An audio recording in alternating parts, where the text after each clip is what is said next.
It looks like you have foiled my plan for the last time, Captain Freedom. There you lie, strapped to a board, while my minions prepare to cut you in half with my death laser. Do you have any last... Oof, I know. Seasonal allergies, right? I've been all over the galaxy this week, and everybody's red-eyed and sneezy. Actually, for me, it's cat dander. If anybody's been near one, it's like I'm dying in a Civil War field hospital. Anyway, do you have any last words? You bet I do, T. Wu Fang. It's gonna take more than an intergalactic crime lord and his crew of thugs hopped up on chewable psychoactive roots to stop Captain Freedom. Brave words, my costumed friend. I'm not your friend, T. Wu Fang. I'm a friend of the little people trying to live a decent life in these solar systems. Even if I die here today, the message of Captain Freedom will live on, wherever people stare at the stars and dream of... Okay, stop that music. That's hero music, and I can't stand it. Just kill her. Wait, I want to tell you something my father told me when I was a little girl. He said, Doris, that's my real name. I know I haven't been very present as a father because of my interplanetary mining business, but I'm trying to make it up to you now by giving you this really impractical pet, a cougarlope. Now, Simba! It is the dreaded puma, an antelope hybrid that does not adapt well to domestic life. Flee, my henchman. Also, my kingdom for a Zyrtec. Get him, Simba! No, not that guy. He was kind and loosened my straps, and you just ripped out his trachea. Okay, they're on the run now. Can you ease up? Simba! Simba! See, this is the problem with exotic pets. They're great until they're not. So listen to this show. And now he lowers his blood pressure by petting his honey badger. I'm pretty sure that's an animal.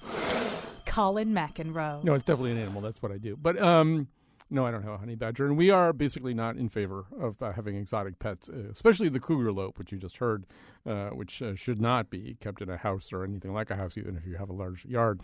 We're going to be talking about the dangers of exotic pets. I mean, I think everybody at some point has seen a picture of something, of some really interesting, maybe a cute little animal, a teacup animal, or a kinkajou or something like that, and you think, I would really like that. Would be so great to have one. I'd love to have a monkey.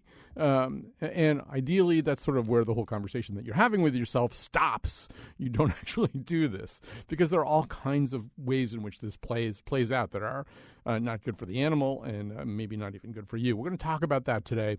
We've got two wonderful guests for you. In just a second, you're going to meet, although you already know her, Tippi Hedren. I kind of screamed when I heard that Tippi Hedren was going to be on the show. I got very excited. I'm very excited about Tim Harrison, too. I just haven't seen as many of his movies. So Tippi Hedren, of course, Golden Globe award-winning actress who's appeared in over 80 movies and TV shows, probably best known for The Birds. She's also a dedicated animal rights activist who founded the large cat sanctuary Shambhala, as well as the Roar Foundation, whose mission it is to educate the public on the dangers of owning exotic animals. Before we get to her, though, we're going to talk to Tim Harrison. They're both with us for the whole show. We do hope you'll feel free to call in at 860-275-7266. Tim Harrison's joining us from the studios of WYSO in Yellow Springs, Ohio. He's the director of Outreach for Animals, a nonprofit, again, dedicated to the rescue and placement of wild animals kept as exotic pets. He's also the subject of the award-winning documentary The Elephant in the Living Room and is currently working on the upcoming documentary American Tiger. So, Tim Harrison, just to get the ball rolling here, when we say exotic pets, I mean, what kind of animals are we talking about? What kinds of animals do people actually wind up, perhaps ill-advisedly, keeping? Well, the ones that I worry about, and I don't worry about guppies and geckos. Mm-hmm. I'm for the dangerous, wild, and exotic animals. Those are the ones that, as a police officer, firefighter, paramedic for 29 years and teach for Homeland Security, I don't want these in people's homes for public safety aspect of it and also for the animal safety, too, because these animals are not fed properly and they usually don't have the vaccinations or the medications needed that you have for your typical dog. So you're putting these animals in a situation where, like Chris Rock said it perfectly, he's my big cat expert. I hate to say that. Yeah. When Siegfried and Roy, when Roy was attacked by Manticore, his white tiger, everybody was on the radio shows. Everybody was saying all this stuff. I happened to have been on a radio show that he came on later. And he said that everybody said the tiger turned on Roy. And he says, no. That tiger didn't turn on Roy. That tiger went tiger. And that was the greatest tiger show ever put on stage because that's what a tiger's supposed to do. It's not supposed to do magic tricks, jump through hoops, or blow bubbles for the magicians. It's supposed to kill. Open the book and look at it. This is what it is, the largest predatory cat in the world. perfect house pet, right? No.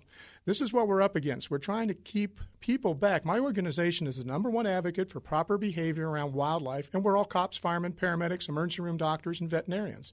We all got together to try to teach it because we're not getting it on TV, and we sure as heck ain't getting it in our educational system. As a Chris Rock scholar, I would like to point out that he says actually that the tiger didn't go crazy. The tiger went tiger. He says when the tiger was wearing the German army helmet and riding around on a bicycle, that's when the tiger was crazy. But when the tiger attacked somebody, that he was just being a tiger, as you Just say, being Tim a tiger. So, Absolutely. Tippi Hedren, let's add you to the conversation. And we should begin by saying that one of the reasons that you are as passionate as you are about this subject is you're kind of a reformed exotic animal owner, right? You went down the other path at first. Tell us about your experience with a lion. With a lion, I've rescued over 250 big cats since 1972. But, then the situation with Roy, yes, that tiger was really going right into instinct mode. Roy had a stroke on stage, and it's the instinctive dictate of these animals to take out any being, animal, human, whatever, if they're sick, old, whatever. And, poor Monacore, he had to say, gee, sorry, Roy, you're my best buddy. You've raised me, you've fed me with a bottle, and we've had a lot of fun, and you taught me how to be so elegant up on stage, but you're sick, and I'm sorry, I have to take you out. Well, I know He grabbed him by the neck and took him off stage. And had there not been a whole number of humans backstage to help him, I don't think Roy would have been here. So, but Tippi Hedren, one way that you learned the powerful and somewhat bitter lesson about this was earlier in your life. I believe didn't you have a pet lion yourself named Neil? No, that was not my lion. There's been so many statements, especially lately, about the movie that we did, Roar. Neil was a working lion, and we wanted to do some publicity shots because we were going to do a film about the animals in the wild, and we chose the lion and tiger because they are so fascinating, and of course, apex predators. One of the most dangerous animals in the world. And why we did that, it was because they are so beautiful, they are so fascinating, and we didn't really know anything about them when we first started.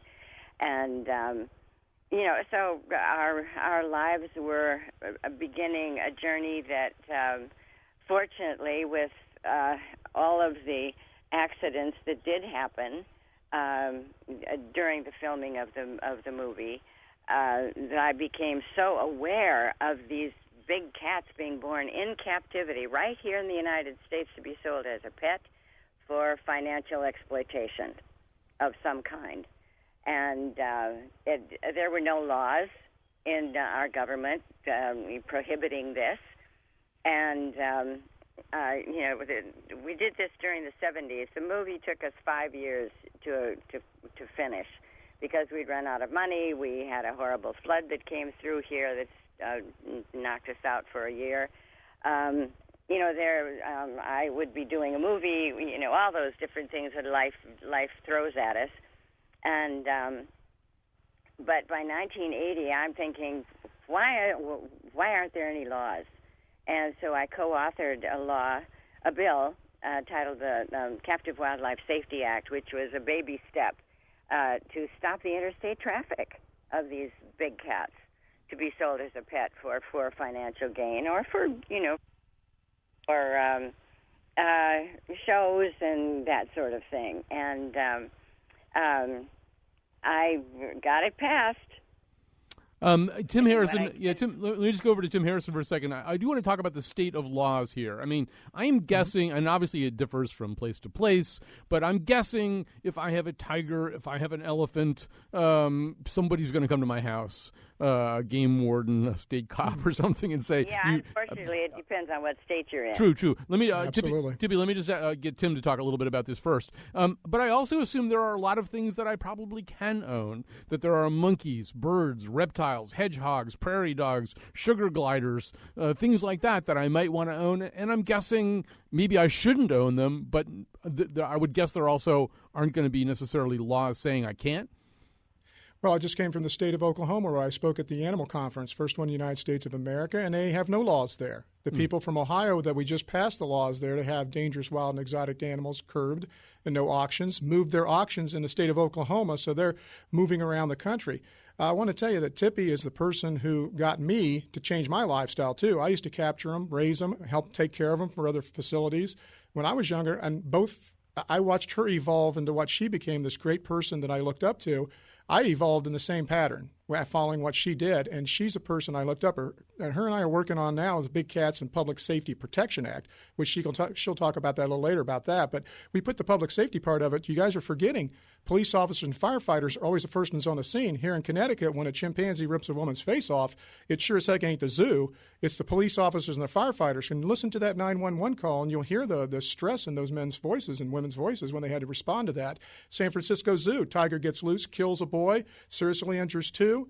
It was two police officers off the street that was called in. It was not the response team from there. So we're always the first ones on the scene. So we added that to that so people have that common sense approach. You keep a tiger in your house and we don't know about it, there's going to be some serious complications when there's a house fire or something like that occurs.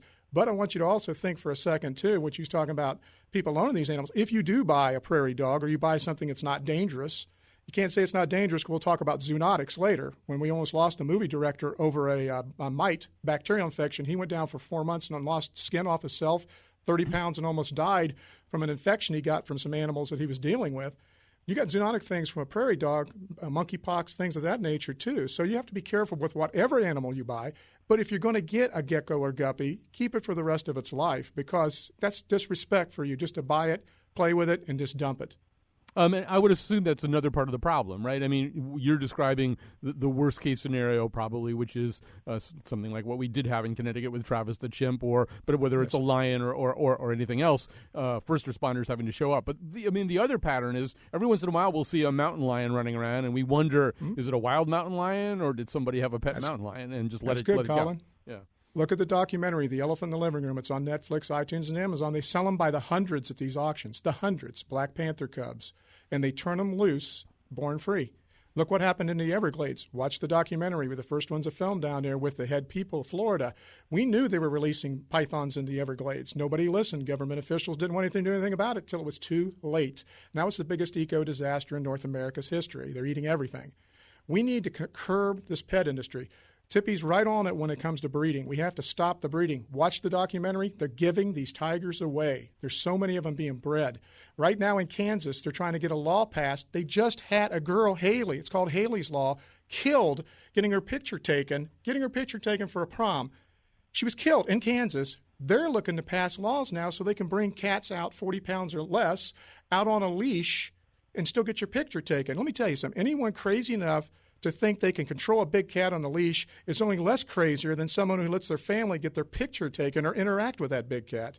Yeah, we have to stop that, this. Tim, but after that young age of when they can't do those photographs anymore, what happens to that animal? Where are they going to go with it? They won't be able to make any money with it, and what's going to happen to it? Absolutely. This whole exotic business is a nightmare and a half. There have been 23 deaths since 1992, 102 injuries caused by big cats. I mean, that alone is enough to, aside from the fact that how do you house the animal? How do you know how to take care of it? How do you know what to feed it? How are you going to protect it from your neighbors? And it's so that, and unfortunately, they are beautiful. They're adorable as cubs, and everybody says, "Oh, I got to have one." And that's why it's important to get this stopped. The you can buy a tiger, Colin. You can buy a tiger, but you can't buy common sense. Right. Well, somebody is either going to call up this show over the course of the show at 860-275-7266 or email me later and say, well, what did Tippi Hedren say? There's 23, 26 deaths over this period of time. I'm sure dogs kill a lot more people than that. I like to respond. Is that okay? Yeah. So is that all right? Yeah. Okay. Tim, none of those statements wash. No, and think of it this way. Tippy's absolutely 100% right. You got maybe 10,000 to 15,000 cats. Nobody knows for sure. Okay, you got millions of dogs. So the statistics go against what they're saying. And besides that, you got to start thinking about this. We work with emergency room doctors now, and they don't have a box to check that they had a tiger attack, but they sure as heck have a box to check if a cat scratches you. They got a 3-inch paperwork they have to go through the combined health district. You have to have a license for your dog, but you don't have to have a license anything for a lion. No rabies shot. There's no history to follow up on attacks or anything down the road. I know of 5 or 6 attacks that never made statistics because they never made the news. The thing is we don't know for sure what's going on out there, and we don't know for sure because we have no way to continually have that information. Brent Kendra was killed by a bear and partially eaten in Cleveland, Ohio at Sam Mazzola's wrestling bear show. He's partially eaten, killed. People can look this up. His autopsy says accident at work. Where do you find a bear in that? Right. Well, that it seems to leave out a really important part of the description anyway. So yes. So, Tippi, maybe you can just say a little bit more about this black market. In other words, I wouldn't know how to buy a tiger or a rhino. I guess people actually do buy rhinos. I wouldn't know how to do this. How do people? Well, unfortunately, it's very easy. In most states, you can look it up in your newspaper. Look it up and look them up on Craigslist? the website. Yeah. They're very easily purchased and found. If you really want to, and I guarantee it, and you pick up your internet, and you'll be able to find one in 5 minutes. And Tim, I assume one of the things that's driving this is as usual, money. I mean, I don't know, since we don't know the size of the black market or the numbers of these animals that are in domestic situations now, I'm assuming the money is a very hard thing to put digits into. But, I mean, do you have sort of a sense of how much this is worth to the people who are selling these animals at auction and in other ways? First of all, this isn't black market. As you'll see in the documentary, it's all legal. It's straightforward. It's legal. You can come get whatever you want and take it out of your state. It's against the law to take it out of your state because the Tippi did a great job getting those laws passed. But who's going to govern it? Who's going to police that? Now, let me tell you, you sit there and talk about all this stuff, why people do these things and why they get involved with it. I have learned, and so did the director, Michael Weber, who did the documentary The Elephant in the Living Room, learned that people were doing it as monkey see, monkey do. It wasn't just the financial reason. They wanted to get an animal, whatever they saw on TV. By Steve Irwin. When reality TV kicked in 1995, that's when my nightmare started. We went from 5 to 6 calls a year before that. I've been doing this for 43 years. 5 or 6 calls a year to over 100 calls the very next year for the most dangerous animals in the world. It's just like 101 Dalmatians. Every time it's shown, monkey see, monkey do. Everybody's got to go out and buy themselves a Dalmatian. Finding Nemo. In the whole movie, it says, don't put me in an aquarium. What do people do? $13.5 billion industry in the next 2 years selling clownfish. Everybody had to have one. So we have to get control of the educational facilities, also get control of what we're seeing on the media. And that's one thing Tippi's really good at. She's really getting that information out. But I'm telling you right now, when you have to tell people, don't put your hands in an alligator's mouth, something's missing in the elementary schools and something's missing in the junior highs and the colleges because they watch the Gator Boys that do exactly what they do on those shows. And then we have a nightmare. I rescued 29 alligators out of the state of Ohio. That's more alligators than they had in some areas of Florida. It's ridiculous. Tippi, as he's saying, the industry that you come from is a very powerful messenger about this. I am of an age that I remember a TV show that starred Anne Francis called Honey West. And Honey West had an ocelot. Yes, she and did. I remember going to my parents and saying, can I have an ocelot? Of course, and why wouldn't you? You saw it on TV. Right. Yeah, and it was a pet. Right. Of course. So what would you have told my parents if they called you up, as they often did, Tippi, and said, Colin wants an ocelot. What should we tell him? What's the answer to that question? Okay, you're dealing with an apex predator. These are top of the food chain, which means they have instincts that you cannot control.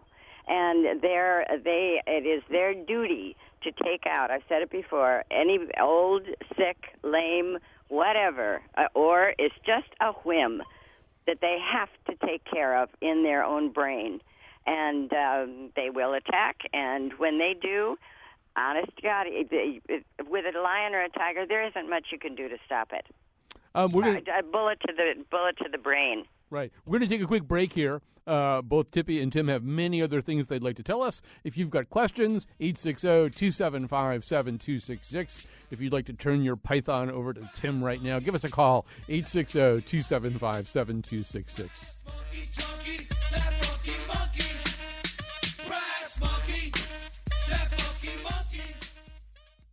All right, this is our show about exotic pets. With us are Tippi Hedren. If I have to tell you who Tippi Hedren is, something's gone very wrong with America. Tim Harrison's with us. He is the director of Outreach for Animals, a nonprofit dedicated to the rescue and placement of wild animals kept as exotic pets. Tippi's also the founder of a large cat sanctuary called Shambhala. Tim Harrison, I'm going to start with you on this, but I'd love to hear from both of you about this. So let's say that somehow or other I do wind up owning an ocelot or some kind of large animal that I really shouldn't own. Some, as Tippi says, apex predator. My parents didn't listen to Tippi or whatever. Somehow or other, I've got this animal, and now I've started to realize it was a big mistake. On the other hand, I feel like if I call up the Connecticut game warden or the state police or something, I'm going to be in trouble, and I also don't want to release it into the wild. I sort of get why that's not a good idea. So what do I do? Our science reporter, Patrick Scahill, says that there are some states do have a kind of a no questions asked exotic drop-off. What do I do with this animal that I now realize is a big mistake? Well, what you said there is kind of not true. Okay. What they do is sometimes they'll have one day a year where you can bring your exotics in, like Florida is, and some of New York City is starting to do that now. Mm-hmm. But what happens is people buy a tiger because everybody wants a tiger cub, but they don't want a tiger. When it gets to that baptism in reality, when they realize it's not that surgically altered one that was on Jay Leno with his claws removed and his canine sanded down, little sedation to take the edge off, they get this baptism and they're like, holy, where am I going to go now? I'm kind of like the last resort. Tippi's the last resort. We're here to help. We've got 21 sanctuaries right now. We're working with working across the country for reptiles, primates, bears, big cats that are getting more foundation money. Before, they weren't getting anything. Now, with the documentary being out, with the work Tippi's doing, we're getting the word out. So we're getting good, solid, credited sanctuaries out there, hopefully being making retirement facilities for these animals. And I tell people out there, please, whatever you do, don't send your animal to one where they have on their Facebook somebody holding a tiger cub. We don't need any more tiger cubs. Jack Hanna said something at the Zanesville Massacre. I was at the Zanesville Massacre also. It was a horrible situation in the state of Ohio. 56 animals turned loose on the city of Zanesville, lions, tigers, bears, everything you can think of like Jumanji. And he said there was 18 endangered Bengal tigers killed in the state of Ohio. And Bob Barker, everybody went crazy. They went nuts because it was so sad. I had to get on Fox and Friends, CNN, all the shows and say, wait a minute, it's worse than that. They were 18 not endangered tigers, but mutts, mixed, interbred, fourth-generation Ohio Buckeye tigers bred in somebody's backyard. They're not going anywhere. They're not going anywhere at all. They're going to have to go to these retirement facilities, and that's what we're doing right now. We're working to combine together, just like I did at the Animal Conference, great group of people out there to get ready, gird your loins. Let's find places for these animals to go. Let's pass laws that we don't breed anymore, and now we can let these animals live out a best life they can, not the greatest they had, because the wild would be the greatest, but the best life they can till we have no more left. Tippi, will you take any big cat at Shambhala? Absolutely, yes. And what would I have to do? Just call up and say, I've got all you have to do is call us, and we'll make the arrangements to have it brought here. And a lot of that goes through Tim. But doesn't that occasionally involve taking, not every big cat is probably created equal in terms of temperament, behavior, aggressiveness. Doesn't matter. They shouldn't have an opportunity to have any kind of contact with the humans. And they are who they are. And they are, I'll say it again, apex predators, top of the food chain, one of the most dangerous animals in the world, and you're never going to change that. So what they need to do is be in an enclosure where it isn't just an 8x10 cage or whatever the stupid minimum is that the government has said that you can keep an animal in. At Shambhala, we have facilities for them that are 3/4 of an acre. So the tigers all have running water. They have a river that goes through their compounds, and but they don't even like us. I mean, they don't need to have our hugs and kisses. They don't need it, and they don't want it. And that's one thing that people have to realize, that these animals don't care about us. It's we who think they are so beautiful and so wonderful that they should be a pet. And it's just a lot of bad thinking, and we have to inform people that they never will be a good pet. You can never, ever trust them, and you're foolish if you do, and you will get hurt. I was hurt. My daughter was hurt. My 2 stepsons were hurt. My then husband was hurt during that movie that we made. Mm-hmm. So I know of where I speak. So, Tim, there are some people who are listening to this show, and they're thinking, well, yeah, I get that. I mean, anybody who wants to own a cheetah is nuts. But I mean, when Tim said a few minutes ago that one of the worst exotic pet explosions he's ever seen was the clownfish craze right after the release of Finding Nemo. Well, I got a clownfish. I mean, that's not the same as having a cheetah. Tim, what's your answer to that? Well, we could throw in, you know about lionfish, the problem they have off Florida, right? The exotic lionfish that's actually venomous, that was brought along, and people started buying them out of pet stores all across the United States of America, and people didn't want them anymore. They couldn't take them anymore. They turned them loose into Florida. We know about the Chinese carp, another fish that was brought in as a pet or whatever it is. It was turned loose. Now it's overtaking our own environment. We have to be careful with bringing these things into our environment anyway, into our part of the world. But when you go to the clownfish, to me, it's a disrespect. I'm so sick of man versus nature TV shows where everything is just, we're fighting everything. We want something, we'll take it. This is American phenomena for us bringing these animals in, too. You don't see it in Australia. You don't see it in South Africa where they respect the animals.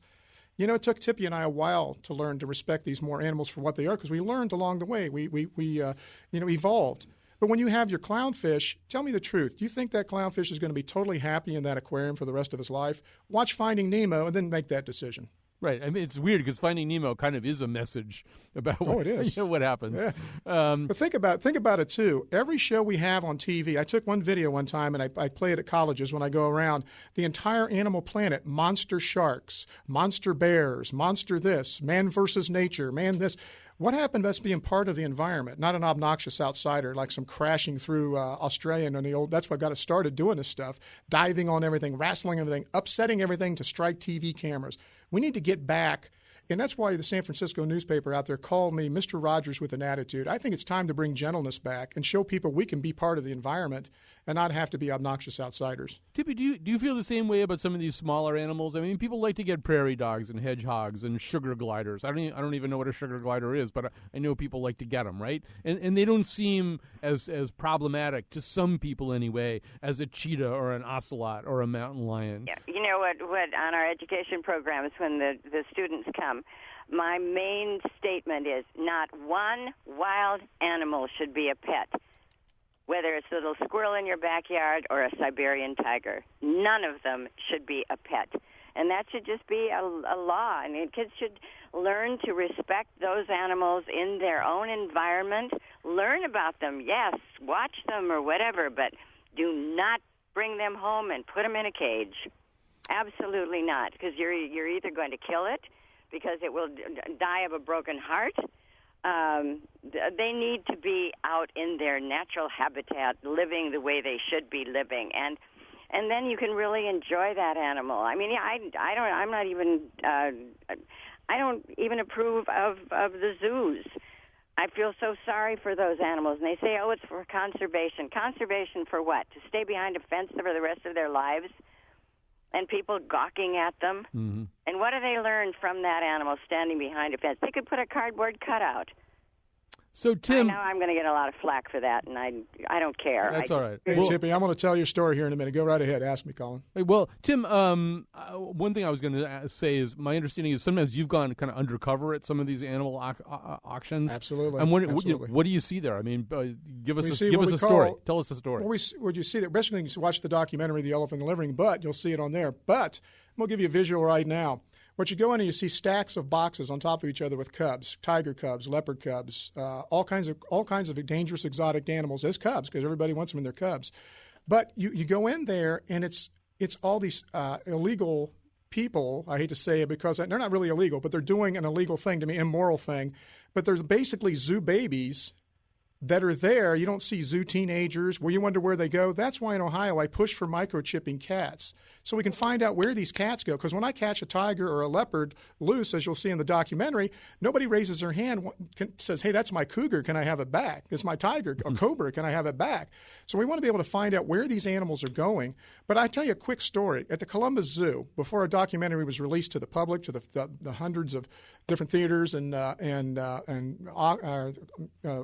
film festivals I went to, I asked a family of 4 walking out of the Columbus Zoo. I found a husband, a father, or a husband and wife, and 2 girls. And they came out. I said, "Hey, do you like the zoo?" "Yeah." I said, "What? Do you want to get a monkey?" "Yeah, yeah." "Do you want to get a tiger cub?" Dad said, "Yeah. If I get the money, I'm going to get a tiger cub." "Well, here's 4 tickets to the Elephant in the Living Room. It's playing right down here at this art house in Columbus. Could you please? And when you get done, I want to ask you the same question."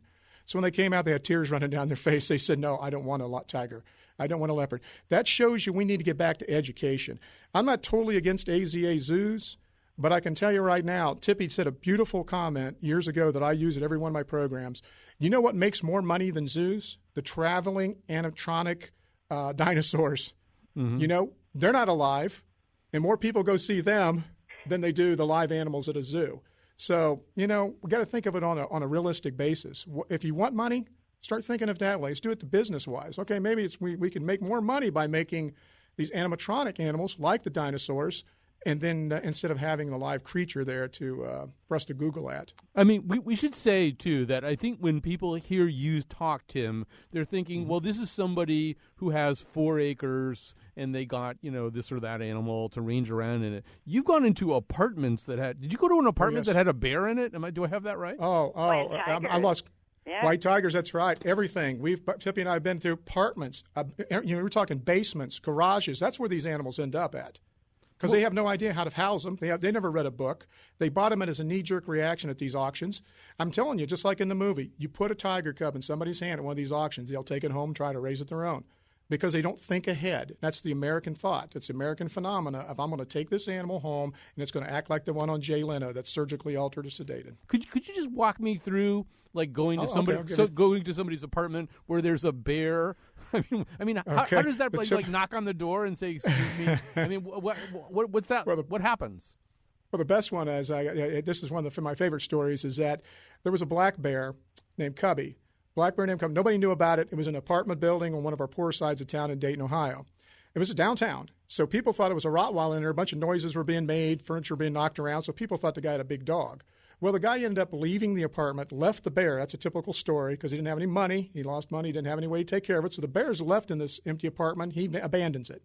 The woman next door starts cooking spaghetti in heavy garlic sauce. So it starts wafting. The smell starts wafting through the building. This bear smells that and starts tearing through the drywall. And it was a beautiful picture. I'm an artist. I drew a cartoon for the kids when I do programs of the bear ripping through the wall with his eyes closed, going like this. This woman throws her pan up of spaghetti in the air and takes off running screaming.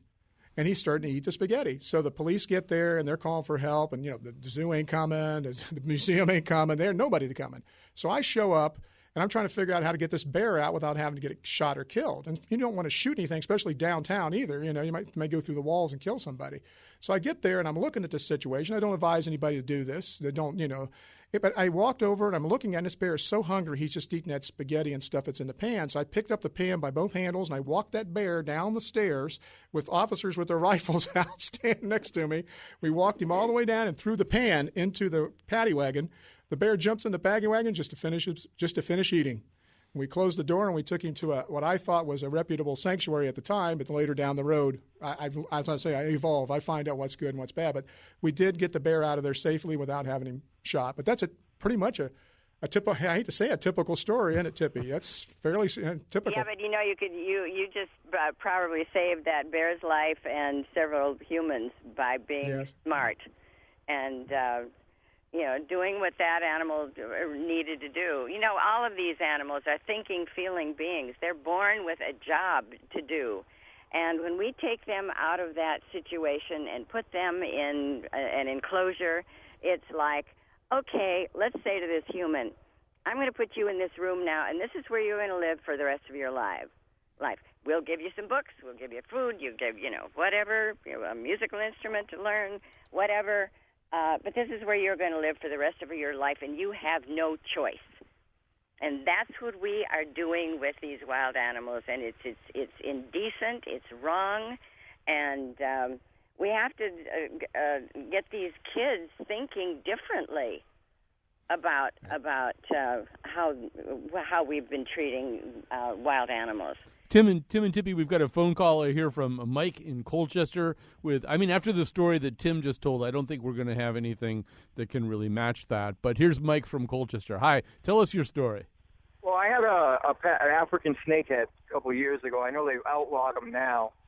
I know they had a big problem down in Florida with them. I guess they grow to 20 feet plus. I had one within 3 months. It grew 6-10 times its size. So this is a fish, we should say, first of all.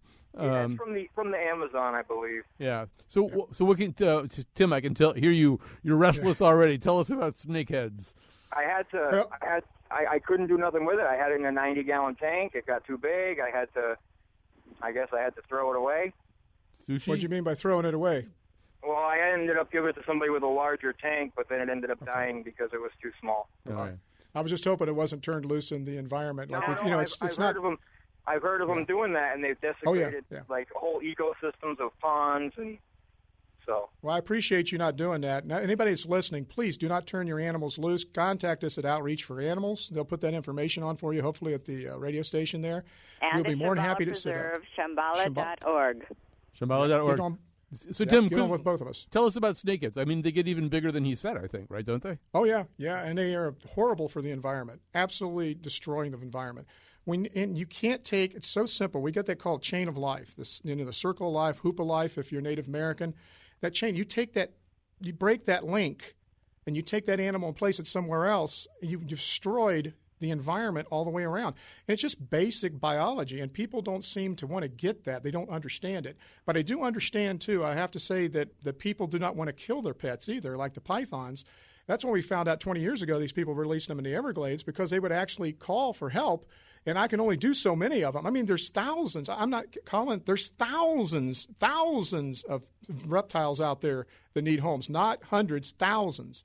And there's no place for everything to go, and these people have good hearts. They're going to turn them loose.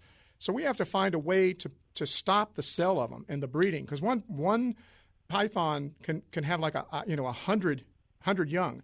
So we need to be able to curb that a little bit or curb the appeal, and that's where you have to go to these TV shows. I defy anybody out there to tell me when they watch Steve Irwin that he did not tease an animal striking a TV camera and that your neighbor didn't go off and get themselves an alligator because they watched that show, because my director found out the hard way. I told him to ask. He says, Tim, you're blaming the media too much. I said, you start asking the people while we're filming the film. Every one of them said it's because they watched Animal Planet or Discovery Channel. They were awesome possums with tigers. Or they were doing this over here, Steve Irwin with the snakes. It was connect the dots was just too simple. It could be said that Steve Irwin also did find out the hard way. Yeah, with a real wild animal. And that's really sad, too, because a bunch of people went out and killed stingrays. Timothy Treadwell, we don't go too far. That's Australia. We'll come back to the United States. The grizzly man. Yep. Here he was supposed to save the grizzlies, and he ended up getting his girlfriend killed, himself killed, and the bears that he was supposed to be taking care of. Please, people, keep the distance. Just like Tippy said, let's enjoy them at a distance. Don't get a wild animal. Just stop the whole thing. That's why we need the laws in place, because there really isn't any way. It's so hard to make people understand. And we can't reach everyone. And they are going to be, these animals are going to be for sale, and there will always be somebody to buy them. So that's where we end up with having to have the laws in place. At least with the big cats, if we could get the Big Cats and Public Safety Protection Act passed, that will help a great deal. But there has to be some common sense used, and that's where we run into a problem, don't we? Well, we think our listeners have some common sense and they don't put the snakeheads in the toilet. We did send Josh Nalea, who's the guy who produced this show and has done such a fabulous job of getting Tippy and Tim for us. He went out into the streets to ask people what they think about exotic pets. Here's a little bit of what he heard. Have you ever thought about owning any type of exotic animal for a pet? No, because I went to a pet show once and they talked about parrots and how much work they are and how long they live, and it seemed like just too much to do. Yeah, but I would never do it. I think it's cruel to keep an exotic animal locked up where they shouldn't be. Yes. Well, my buddy lives in Costa Rica, and he's actually adopted a pet sloth or, some kind of like a monkey. Would you do that? Yeah, I'd probably lean more towards the sloth. I've heard some bad stories about orangutans and monkeys, so... No, never. Sister who is a wildlife veterinarian, and there's no way we would ever own an exotic pet. I'd have an alligator or a giraffe. Or even like an iguana. Never. Never. No. No. No, why's that? Because they're called wild animals for a reason. Exactly. And they shouldn't be in the home with people. See, Tim and Tippy, our people here in Connecticut, they get it, except for the sloth guy. They get it. We're going to take a quick break. We'll come back. We can even talk about sloths if you want. I think Kristen Bell is the actress who's into sloths, gets everybody all stirred up about having those. But let's take a break. We'll come back with more of Tim and Tippy.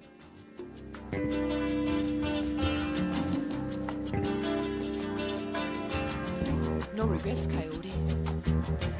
We just come from such different sets of circumstance. I'm up all night in the studios and you're up early on your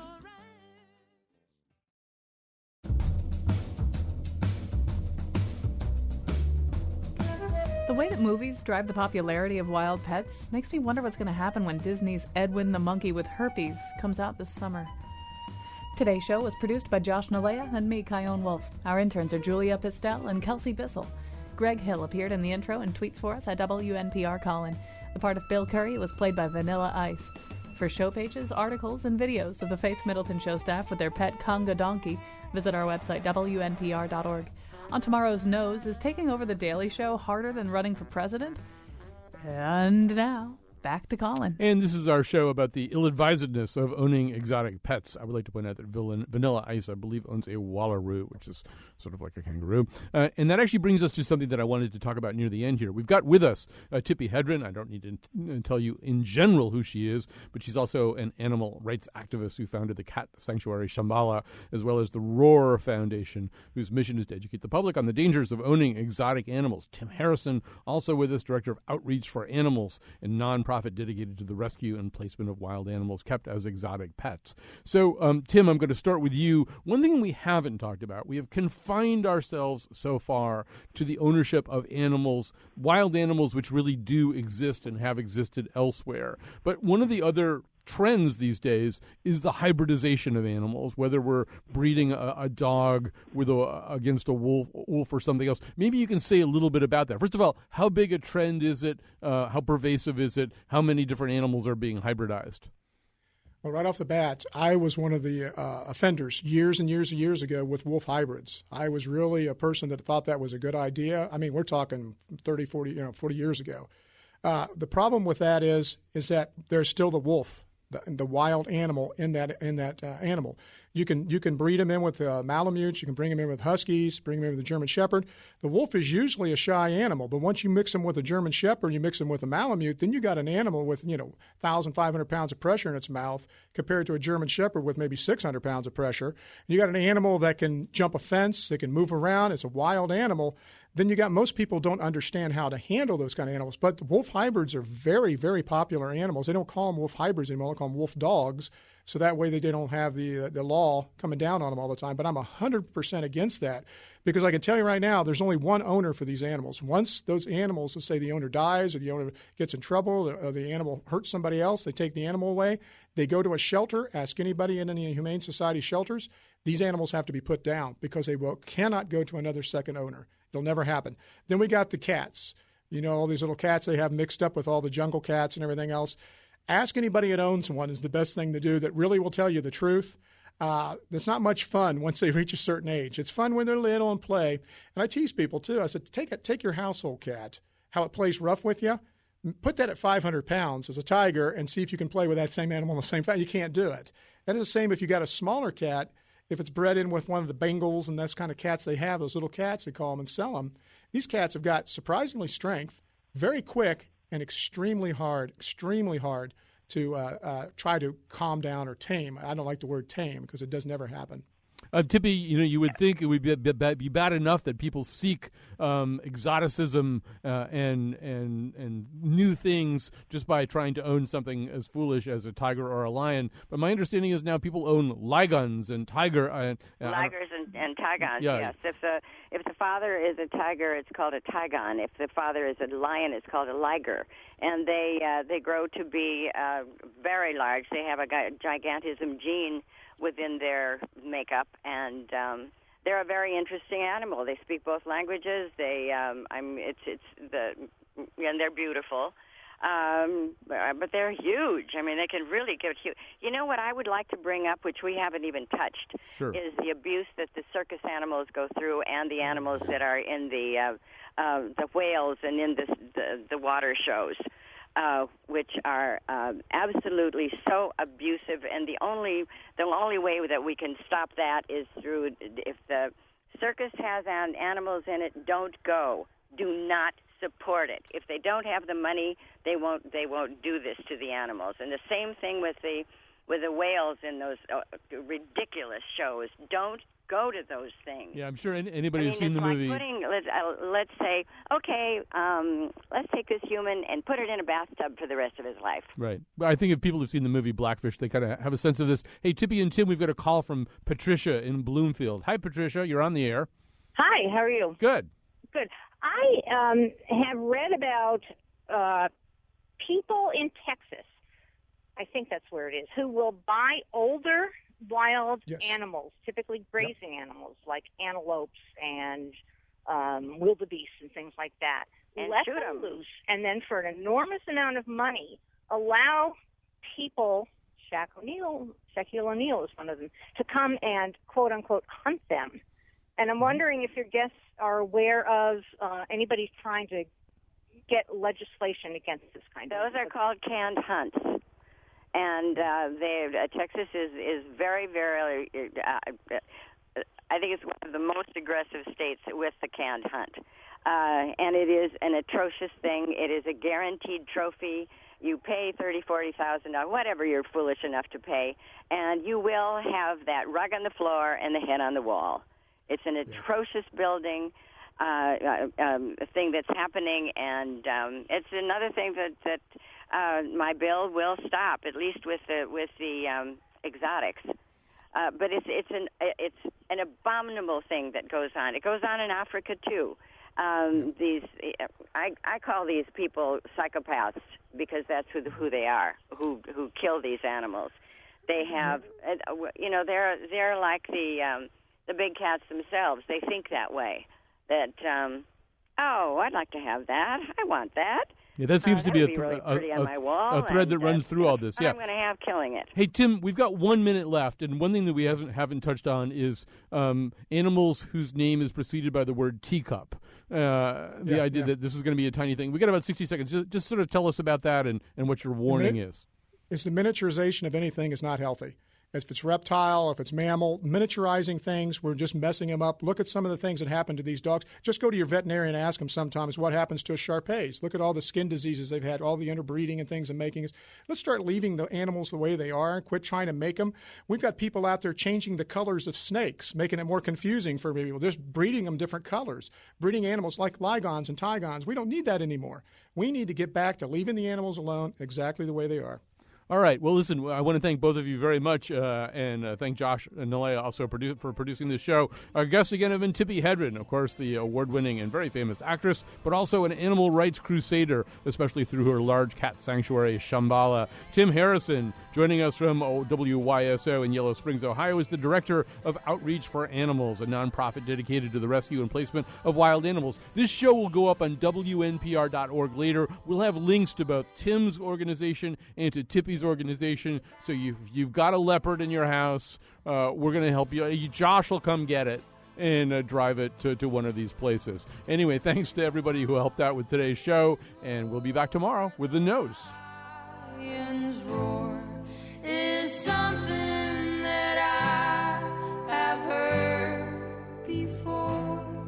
A children's tale belongs somewhere of a lie.